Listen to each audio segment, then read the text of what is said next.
ஸ்ரீமதே ராமானுஜாய நமஹா. திருநாமம் 1. மங்கை. பெரியாழ்வார் திருப்பல்லாண்டு 2ஆம் பாசுரத்தில் வடிவாய் நின் வல மார்பினில் வாழ்கின்ற மங்கையும் பல்லாண்டு என்கிறார். இந்த இடத்தில் மங்கை என்று பெரியாழ்வார் பெரிய பிராட்டியான ஸ்ரீதேவி தாயாரை குறிப்பிடுகிறார். மங்கை என்ற சொல் இளம் பருவத்தில் இருக்கும் பெண்ணை குறிக்கும். தாயார் இளம் பருவத்தில் இருக்கிறாள். பெருமானுக்கு ஏற்ற பருவத்தில் இருக்கிறாள். அவன் எப்போதும் இளமை பருவத்தில் இருக்க இவளும் எப்போதும் இளம் பருவ மங்கையாக இருக்கிறாள். எம்பெருமானுடைய வலது திருமார்பில் எழுந்தருளி இருக்கிறாள். காலமுள்ளவரை பெருமானுக்கும் தாயாருக்குமான இந்த சேர்த்தி நிலைக்க வேண்டுமென்று பெரியாழ்வார் பல்லாண்டு பாடுகிறார். திருநாமம் 2. சீதக்கடல் உள்ளமுது. பெரியாழ்வார் திருமொழி முதல் 10 3ஆம் பதிகம் முதல் பாசுரத்தில் பெரிய பிராட்டியாரை சீதக்கடல் உள்ளமுது என்கிறார் பெரியாழ்வார். சீதம் என்றால் குளிர்ச்சி, சீதக்கடல் என்றால் குளிர்ச்சியான கடல். தேவர்களுக்கான அமுதம் கிடைப்பதற்காக குளிர்ந்த பார்க்கடலை மகாவிஷ்ணு கடைந்த போது அவர்கள் வேண்டிய அமுதம் கிடைத்தது. மேலும் கடைய கடலின் உள்ளிருந்து ஸ்ரீதேவி தோன்றினாள். அந்த அமுதத்தை விட உயர்ந்த அமுதமாய் அமுதில் வரும் பெண்ணமுதாக பார்க்கடலின் உள்ளிருந்து தோன்றினாள். அவள் மகாவிஷ்ணுவை மணந்தாள். அவளை அமுதத்தின் சாரமான அமுதம் என்று பெரியாழ்வார் கூறுவதாக உரையாசிரியர் சுவாமி மணவாள மாமுனிகள் விளக்குகிறார். திருநாமம் 3. செய்யவள். கண்ணனின் செங்கீரை ஆடும் பருவத்தை பற்றி பாடும் பெரியாழ்வார் செந்தாமரை மலரில் வாசம் செய்யும் பெரிய பிராட்டியாரை செய்யவள் என்று குறிப்பிடுகிறார். கண்ணனின் திருமேனியில் பிராட்டி திருமார்பில் வாசம் செய்கிறாள். அவன் செங்கீரை ஆடும்போது அவனது திருமேனி அசைய திருமார்பும் அசைகிறது. ஆனால் திருமார்பில் எழுந்தருளியிருக்கும் தாயாருக்கு ஒரு குறையும் ஏற்படாமல் இருக்க வேண்டும் என்கிறார் பெரியாழ்வார். மேலும் திருமங்கையாழ்வார் செய்யவள் உரைத்தரு திருமார்பன் என்று எம்பெருமானை குறிப்பிடுகிறார். எம்பெருமானது கருத்த திருமார்பில் சிவந்த தாமரை பூவில் வாசம் செய்யும் பிராட்டி எழுந்தருளியிருப்பது கருத்த மழைமேகத்தில் மின்னல் வெட்டியது போல் இருக்கிறது என்கிறார். திருநாமம் 4. போதமர் செல்வக் கொழுந்து. போது என்றால் மலர், போதமர் என்றால் தாமரைப்பூவில் அமர்ந்த ஸ்ரீதேவி தாயார். அனைத்து செல்வங்களையும் தருபவள். ஒரு செடிக்கு கொழுந்து எப்படி முதன்மையானதாக இருக்கிறதோ அதேபோல் இவள் பெருமானின் பத்தினிகளின் தலைவியாக பெரிய பிராட்டியாக இருக்கிறாள். பெரியாழ்வார் கண்ணனுக்கு காப்பிடும்போது கண்ணனை திருவெள்ளரையில் எழுந்தருளியிருக்கும் புண்டரீகாட்ச பெருமானாக அனுபவித்து போதமர் செல்வக் கொழுந்து புனர் திருவெள்ளரையான் என்கிறார். திருவெள்ளரை தாயாரின் பங்கையச் செல்வி என்ற பெயரை போதமர் செல்வக் கொழுந்து என்று தமிழில் அழகாக மொழிபெயர்த்திருக்கிறார் பெரியாழ்வார். திருநாமம் 5. வைதேவி. விதேக தேசத்து அரசரான ஜனகரின் புதல்வியாதலால் வைதேவி என்ற பெயர் பெற்றாள். குலசேகர ஆழ்வார் தனமரபு வைதேவி பிரியலுற்று என்று கூறும்படி சீத்தையின் விதேக குலப்பிறப்பைக் கண்டு ராமனே பிரமித்து போகிறான். ஜனகர் ராஜ்யத்தின் மேல் ஆசை கொள்ளாதவர். ஒருமுறை மிதிலை பற்றி எறிந்த போது எதுவும் என்னுடையது அல்ல என்று பொறுமையுடன் இருந்தார். அதேபோல் அவரது புதல்வியான சீத்தையும் ராஜ்யத்திற்கு ஆசைப்படாமல் ராமனுடன் காட்டிற்கு செல்லவே விரும்பினாள். இதையே பெரிய திருமடலில் திருமங்கையாழ்வார் மன்னன் ராமன் பின் வைதேவி என்று குறிப்பிடுகிறார். பெரியாழ்வார் வைதேவி விண்ணப்பம் என்று கூறுமிடத்தில் அசோகவனத்தில் சிறையிருந்த போது தன் உடம்பின் மீது ஆசை கொள்ளாமல் துவண்டு இழைத்திருந்தாள். இப்படி அவள் வைராகியத்துடன் இருந்ததற்கு காரணம் விதேக குலப்பிறப்பே ஆகும் என்கிறார். திருநாமம் 6. பெருந்தேவி. பெரியாழ்வார் சீதையை பெருந்தேவி என்று குறிப்பிடுகிறார். பெரியாழ்வார் திருமொழி 3ஆம் 10ஆம் பதிகம் 4ஆம் பாசுரத்தில் தேரணிந்த அயோத்தியர்கோன் பெருந்தேவி கேட்டொருளாய் என்று கூறுகிறார். தேர்கள் நிறைந்திருக்கும் அயோத்தி என்னும் மாநகருக்கு நாயகன் என்னும் பெருமையுடையவன் ராமபிரான். அவன் பெருமைக்கு தகுந்த துணைவி சீதா தேவி. எனவே அவளை பெருந்தேவி என்கிறார்.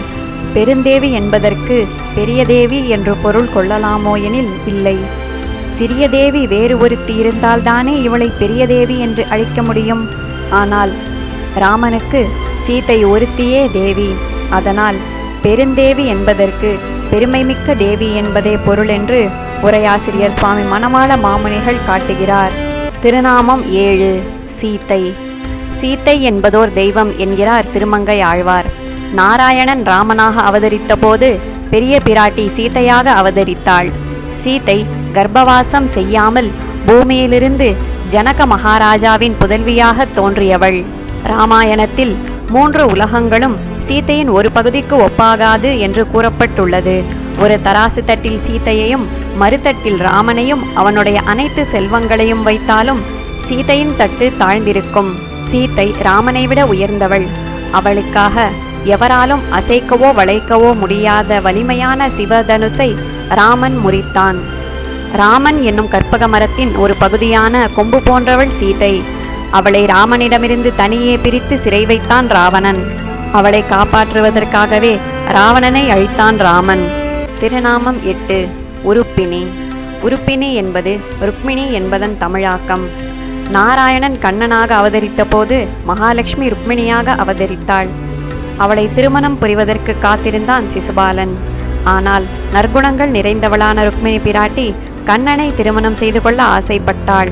தன் விருப்பத்தை கோரி கண்ணனுக்கு ஒரு மடல் அனுப்பினாள். கண்ணன் வந்து அழைத்து செல்லவில்லை எனில் உயிர் துறக்க முடிவெடுத்தாள். விதர்ப்ப தேசத்திற்கு விரைந்து வந்த கண்ணன் அவள் மனதை குளிர்விக்க ஊருக்கு வெளியில் இருக்கும் சோலையில் நின்று தன்னுடைய பாஞ்சசன்னியம் என்ற சங்கை முழங்கி அவள் உயிரை காத்தான். அவளுக்கும் தனக்கும் இருக்கும் மனப்பொருத்தம் காரணமாகவே அவளை தன் தேரில் ஏற்றிக்கொண்டு சென்றான். துரத்தி வந்த அவள் சகோதரன் ருக்மனை தலையை சிரைத்து தேர்தட்டில் கட்டி சென்றான். திருநாமம் 9. நங்கை. அழகு, மென்மை, கருணை, பொறுமை முதலான அனைத்து நற்குணங்களாலும் நிறைந்திருக்கும் பெண் நங்கை எனப்படுகிறாள். பெரியாழ்வார் உருப்பினி நங்கையை தேரேற்றி என்று சிசுபாலனுடன் திருமணம் நடக்க இருந்த போதும் கண்ணனின் வரவை எதிர்பார்த்து காத்திருந்த ருக்மிணியை நங்கை என்கிறார். ஆண்டாள் நப்பின்னை நங்கா என்று கண்ணனையே விரும்பிய ஆயர்குலத்தை சேர்ந்த நப்பின்னையை நங்கை என்கிறாள். சங்கு தங்கு முன்கை நங்கை என்று திருமழிசையாழ்வாரும் நங்கையை அவன் தம்பியே சொன்னான் என்று திருமங்கையாழ்வாரும் காட்டில் அரக்கிகளுக்கு நடுவில் இருந்த போதும் ராமனையே எண்ணி அவனுக்காக காத்திருந்த சீதையை நங்கை என்கிறார்கள். திருநாமம் 10. திரு. தொண்டரடி பொடியாழ்வார் திருமரு மார்வ என்று மகாலட்சுமி தாயாரை திரு என்று குறிப்பிடுகிறார். மகாலட்சுமியையும் ஸ்ரீவஸ்தம் என்னும் மருவையும் திருமார்பில் உடையவன் எம்பெருமான். இவை இரண்டும் அவன் முழுமுதல் கடவுள் என்பதை காட்டும் அடையாளங்கள். திருவை உடையவன் என்பதால் திருமால் என்று பெயர் பெற்றான் எம்பெருமான். பெரிய பிராட்டி கருணை உள்ளம் கொண்டவள். அதனால் நாம் பெருமானை அடிபணியும் போது பாவங்களை பார்த்து அவன் நம்மை தண்டிக்காமல் மன்னித்து ஏற்கும்படி செய்கிறாள். நம்மை எம்பெருமானிடத்தில் சேர்த்து வைக்கிறாள். நாம் சரணடைந்த பின் எம்பெருமானுக்கு தொண்டு செய்யும் போது அவனுடன் சேர்ந்து தொண்டை ஏற்கிறாள். இவ்வாறு சரணடையும் போதும் சரணடைந்த பின்பும் அவள் தொடர்பு இன்றியமையாமல் இருக்கிறது. திருநாமம் 11. கனங்குழையாள். கனம் என்றால் தங்கம், குழை என்றால் காதணி. கனங்குழையாள் என்றால் பொன்னால் ஆன காதணியை அணிந்தவள். பெரியாழ்வார் சீதையாக அவதரித்த பெரிய பிராட்டியை கனங்குழையாள் என்று குறிப்பிடுகிறார். பொன்னால் ஆன காதணியை அணிந்த தன் காதுகளால் நம் குறைகளை கேட்கிறாள். நமக்கு எம்பெருமானை காட்டிக் கொடுக்கிறாள். தன் அழகால் எம்பெருமானை நம்மீது கோபம் கொள்ளாமல் தடுக்கிறாள். நம்மை உபதேசங்களாலும் அவளது அருள் பார்வையாலும் திருத்துகிறாள். இதனால் பரமாத்மாவையும் ஜீவாத்மாவையும் திருத்தி இருவரையும் சேர்த்து வைப்பவள் என்று வேதத்தால் போற்றப்படுகிறாள். அவள் தன் கருணையாலே எம்பெருமானை அவனது குணங்களையும் கருணையையும் நம்மிடம் காட்டச் செய்கிறாள். திருநாமம் 12. திருவுடையாள். திருவுடையாள் மணவாளா திருவரங்கத்தே கிடந்தாய் என்று பெரியாழ்வார் பாடுகிறார். திரு என்றால் செல்வம். திருவுக்கும் திருவாகிய செல்வா என்பதற்கேற்ப இங்கே செல்வம் அதாவது திரு என்பது கண்ணனை குறிக்கிறது. திருவுடையாள் என்றால் கண்ணனையே தன் சொத்தாக உடையவளான பெரிய பிராட்டி. திருவுடையாள் மணவாளன் என்றால் கண்ணனை உடையவளான பிராட்டிக்கு கணவனாக இருப்பவன் என்று பொருள். எல்லா செல்வங்களுக்கும் அதிதேவதையான ஸ்ரீதேவி தாயார் பெருமானையும் தனது செல்வமாக கொண்டிருக்கிறாள். இந்த இடத்தில் திருவரங்கனையே கண்ணனாக பாடுகிறார் பெரியாழ்வார். எனவே திருவுடையாள் என்று அரங்கநாயகி தாயார் குறிப்பிடப்படுகிறாள். ஆழ்வார் எம்பெருமானார் ஜீயர் திருவடிகளே சரணம்.